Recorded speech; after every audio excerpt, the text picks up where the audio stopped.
Hi guys, today I'm going to take you cooking Indonesian food.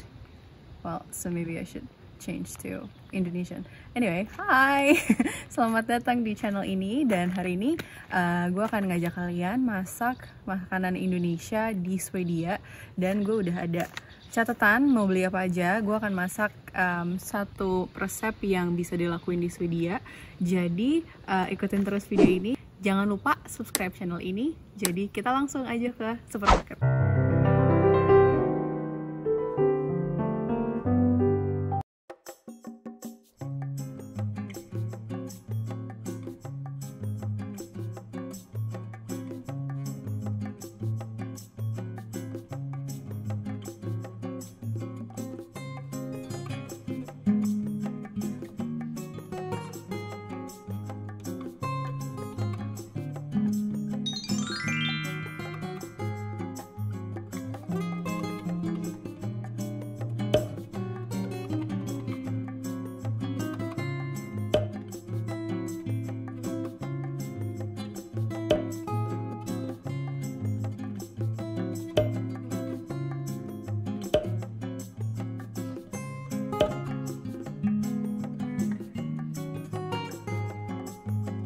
Anyway, gue mau disclaimer dulu kalau gue bukan chef, gue nggak ahli masak.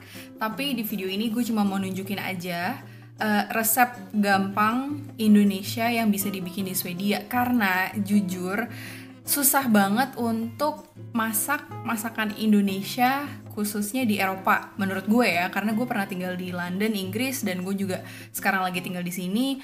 Di sini tuh mesti masak, apa-apa harus masak, dan gue udah hampir 6 bulan ini hampir masak tiap hari. Kalau yang orang Indonesia pasti mungkin paham segimana gampangnya untuk beli lauk aja, untuk tinggal jajan di luar. Tapi kalau di Eropa, kalau misalnya mau irit dan kalau mau makan masakan yang sesuai sama lidah Asia, lidah Indonesia, itu harus masak. Dan itu nggak gampang karena bahan-bahannya juga nggak gampang. Memang ada toko Asia, di sini juga ada toko Asia, itu pun juga terbatas. Nyari cabai tuh juga susah kecuali ke toko Asia, dan itu harus effort karena biasanya toko Asia tuh nggak sebanyak supermarket biasa gitu. Jadi ini gue tunjukin masakan apa yang bisa kita masak di Swedia dengan bahan-bahan yang kita bisa beli di supermarket biasa gitu. Jadi gue bener-bener seadanya banget. Sebenarnya emang ada positifnya karena gue jadi sering masak dan gue ngerasa kemampuan skill masak gue jadi nambah. Tapi emang rasa mie ayam ini nggak akan sama rasa mie ayamnya abang-abang di pinggir jalan di Indonesia, tapi paling nggak mengobati rasa kangen gue sedikit dan gampang, mudah. Jadi nanti gue bakal langsung tunjukin gimana cara masaknya. Jadi yang pertama kita masukin dulu minyak, kita rebus minyak untuk mie ayamnya, terus kita siapin minyak panas untuk bikin ayamnya. Minyaknya agak dibanyakin ya. Nah, sekarang kita mulai masukin bumbu kunyitnya sama bumbu bubuk ketumbar dan juga bumbu bubuk bawang putih. Harusnya sih di blender semuanya, tapi karena gue nggak punya blender, jadi pakai dari bumbu bubuk. Nah, kita aduk-aduk dalam minyaknya, kita tunggu sampai dia agak matang sedikit. Terus kita masukin potongan bawang putih dan juga bawang merah. Ini harusnya kita blender semuanya, tapi karena nggak punya ya udah.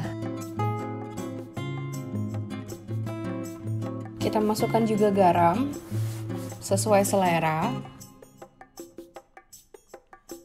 Dan sekarang masukkan jamurnya. Karena ini adalah ciri khas mie ayam abang-abang harus pakai jamur.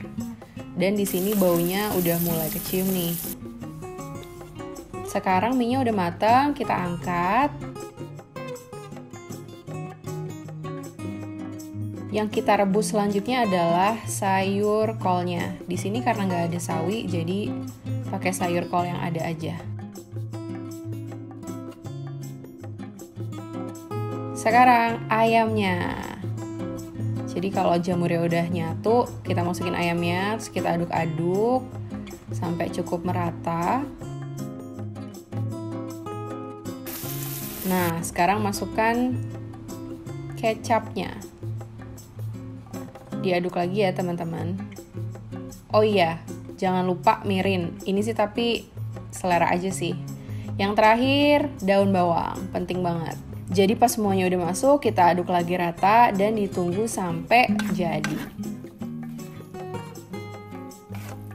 Nah ini nih teman-teman, udah jadi mie ayamnya. Jangan sampai susut banget karena kita butuh minyaknya. Dan itu juga minyak udah jadi. Untuk penyajiannya, pertama minyak dari ayam itu kita taruh dulu sebagai bumbu di bawah. Terus kita tambahkan juga kecap. Ini nih yang paling penting karena nanti, minyak kita campurin. Kita aduk rata jadi minyak juga ada rasanya. Di situ gue udah masukin bumbu cabai sih karena nggak punya sambal di sini. Setelah itu kita masukin tadi kol yang udah kita rebus sebagai pengganti sawi. Dan terakhir ayamnya kita masukin. Jadi ayam yang udah kita bikin sama jamurnya kita taruh di situ. Ini udah enak banget sih baunya. Begini dia penampilan akhir dari mie ayam ala Swedia. Ini dia mie ayam. Udah jadi, udah wangi banget. Gue udah lapar banget. Jadi tadi gue udah sempet ngitung. Kalau dilihat dari bahan-bahannya semua, harganya sekitar 30 Swedish crown atau sekitar 47.000. Kalau di Jakarta udah dapet 3 mangkok ya. Mie ayam abang-abang enak pinggir jalan, tapi karena di sini nggak ada, jadi kita masak sendiri dan kita lihat hasilnya seperti apa. Gue udah lapar banget, moga-moga enak. Kita cobain ayamnya dulu ya, gue udah lapar banget sih.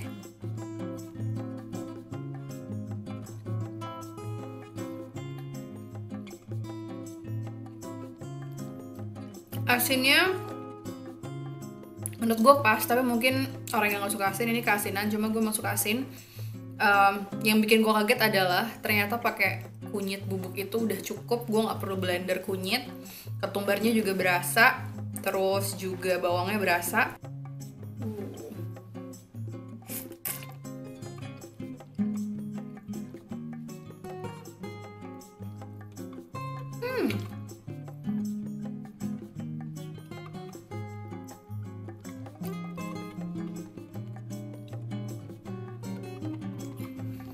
Enak. Bagi kalau lagi lapar, kapan lagi bisa makan mie ayam di Eropa, harga 47.000 karena masak sendiri. Jadi gitu aja teman-teman.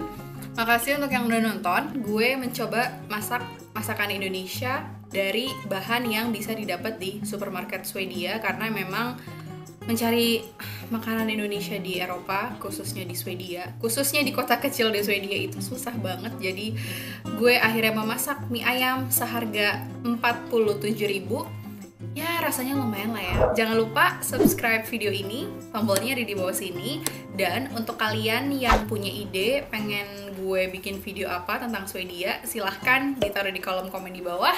Gitu aja, makasih udah nonton, bye!